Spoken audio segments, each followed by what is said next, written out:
Mental exhaustion doesn't just make you tired, it changes what your brain is able to hold on to. That's why you can sleep for 8 hours and still forget why you opened your laptop. It's why you can reread the same email 3 times and still not understand what someone is asking. It's why a name, a deadline, or a simple word can disappear right when you need it. And the most frustrating part is that it can make you question yourself. You might think, am I getting worse at handling life? Or why can't I focus like I used to? Or even, is something wrong with my memory? But mental exhaustion is often misunderstood because it does not always look dramatic. It does not always look like falling apart. Sometimes it looks like sitting at your desk staring at the screen, trying to start one basic task, while your brain feels strangely distant from your own intentions. You know what needs to be done. You care about doing it. You may even have a plan. But the moment you try to focus, something slips. Your attention scatters. Your thoughts lose their shape. A simple decision starts to feel heavy, so you push harder. You make more lists. You drink more coffee. You open another productivity app. You promise yourself that tomorrow you'll be more disciplined. And for a while, that can seem logical. Because when focus breaks down, most people assume the answer is more effort. But then effort starts to feel strangely inefficient. You spend more energy getting less done. You start tasks and abandon them. You walk into a room and forget why you came there. You lose track of conversations halfway through.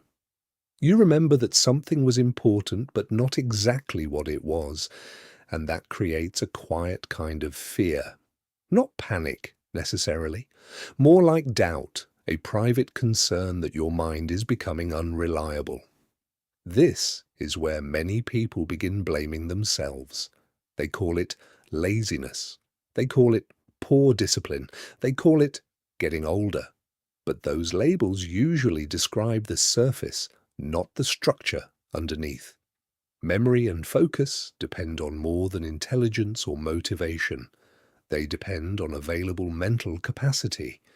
Think of your attention like a small desk. When the desk is clear, you can place one or two important things on it and work with them. But when the desk is covered with unfinished conversations, deadlines, emotional tension, background worries, poor sleep, and constant interruptions, there is no clean surface left. Nothing is technically gone, but everything is harder to find. That is what mental exhaustion does. It crowds the system. Your brain is still trying to protect you, organize information, monitor problems, respond to people, anticipate consequences, and keep you functional. But when too many demands stay active for too long, the brain has less room for fresh information. That's when memory starts to feel inconsistent. You may remember something from 10 years ago, but forget what you were about to say.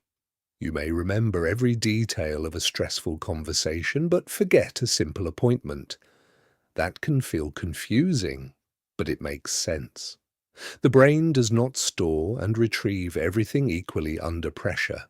Stress gives priority to what feels urgent, threatening, emotionally loaded, or unresolved. Meanwhile, ordinary details may not get encoded clearly in the first place. So when you forget a name, it might not be because the memory vanished. It may be because your attention was never fully available when the name was introduced. When you lose your train of thought mid-sentence, it may not mean your mind is failing. It may mean your working memory is overloaded. Working memory is the mental space that lets you hold information temporarily while using it. It helps you follow a conversation, compare options, remember what step comes next, or keep a goal active while distractions appear.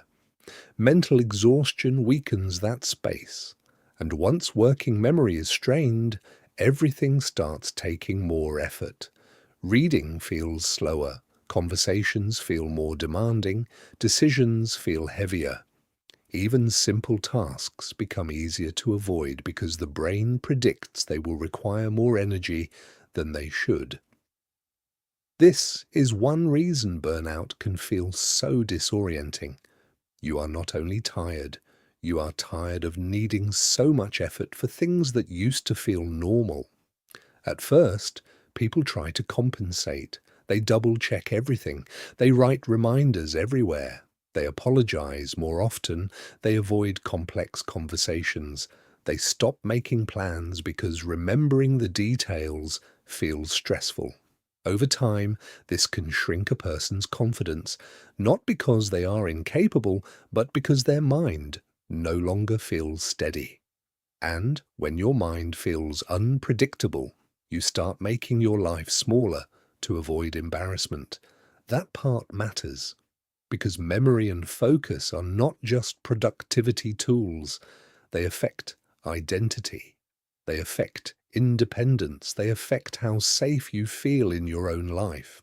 The real issue isn't that you suddenly became careless.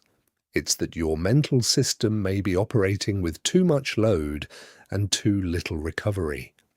That shift changes the conversation. Instead of asking, "Why can't I force myself to focus?" the better question is, what is draining the focus before I even try to use it? Maybe it's chronic stress. Maybe it's constant task switching. Maybe it's poor boundaries around work. Maybe it's emotional exhaustion that never fully resolves. Maybe it's a routine that gives your brain stimulation all day, but very little restoration. And often it is not one thing. It is the accumulation. Small pressures become background noise. Background noise becomes mental clutter. Mental clutter becomes fog. And fog makes you feel like you are losing yourself in small pieces. That does not mean the answer is to panic. It means the answer has to be more structural. A tired brain usually does not need more pressure. It needs clearer conditions. That can mean creating fewer open loops. It can mean reducing unnecessary decisions. It can mean having a more consistent routine around sleep, food, movement, and focused time. It can mean learning how stress affects recall instead of interpreting every lapse as personal failure. This is also why simple brain games alone may not be enough. They can be useful, but if the larger environment is still overloaded, the mind may keep struggling. Focus and memory are shaped by the whole system around them. A useful approach looks less like forcing the brain to perform and more like giving it better support. Not a miracle, not a promise, just support. When people understand this, they often feel relief because the problem becomes less mysterious. The fog is not proof that they are broken. It is feedback from a system that has been carrying too much for too long. And once you see it that way, you can start making more grounded choices. You can notice when your memory slips after stress. You can pay attention to when focus drops during overload. You can stop treating every lapse as a character flaw. You can build routines that protect mental clarity before the day becomes chaotic. The goal is not to become perfectly focused all the time. No one is. The goal is to understand what your brain is responding to, so you stop fighting the wrong battle. Because sometimes the mind does not need another demand, it needs a defense against the demands already there.